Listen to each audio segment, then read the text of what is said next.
Go with me to the 12th verse. I love this.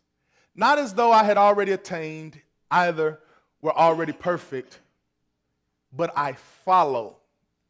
Remember that word, follow. But I follow after, if that I may apprehend that for which I'm also apprehended of Christ Jesus. Next thing that Paul says, he says, I'm going to admit it. I'm going to lose it, and then I'm going to admit it. This admission, though, was not an admission of guilt.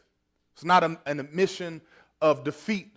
Rather, it was an admission of an unquenchable, insatiable desire. Admit the fact that, God, I'm not where I need to be, but I want more of you. Most of us stop at the place of saying, I'm not where I need to be.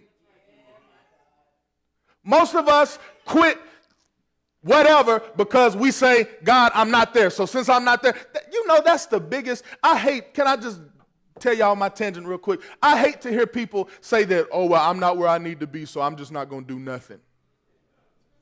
Oh, I don't read my Bible like that, so I'm just going whatever. Or I don't pray like I should, so I'm just going to do nothing.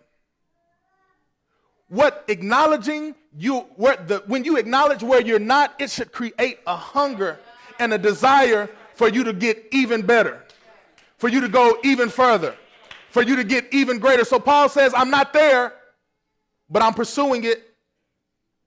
I'm following with all my imperfections. How many people in here can just admit for a moment where you're imperfect? Like, come on, man.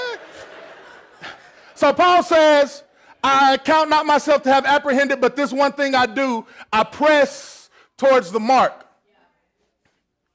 Yeah, that's good. You can come a little bit harder now. He says, I press towards the mark. And I'm pressing. But he says, while I'm pressing, I'm forgetting what's behind me. So now, if you would, imagine this is where you're trying to go, but this is the place that you left. So what were all your its? Think about it. Was it lust, or was it fornication, or was it drinking? I'm not saying that's y'all. I'm just saying, was it bad attitude? Was it your temper? Was it low self-esteem? What was it? So Paul says, I'm forgetting those things which are behind me that's trying to pull on me.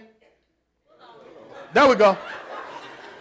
And I'm pressing, and I'm pressing, and I'm moving.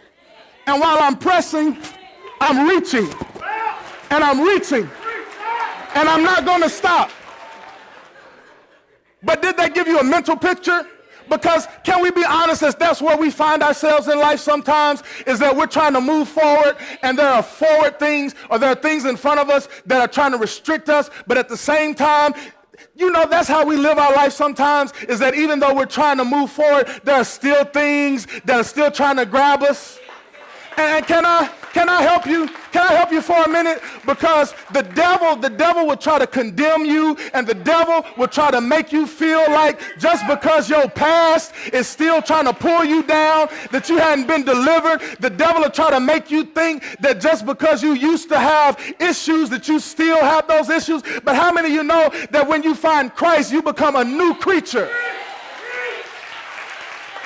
And old things pass away, and behold, all things come new. So if you watch what happened, after a while, even though my past was still there, the more I forgot about them. I didn't even mess with them. They were pulling on me, but the more I pressed and the more I reached, the more they said, you know what? It ain't even worth it. I'm going to let them go. And in 8th grade,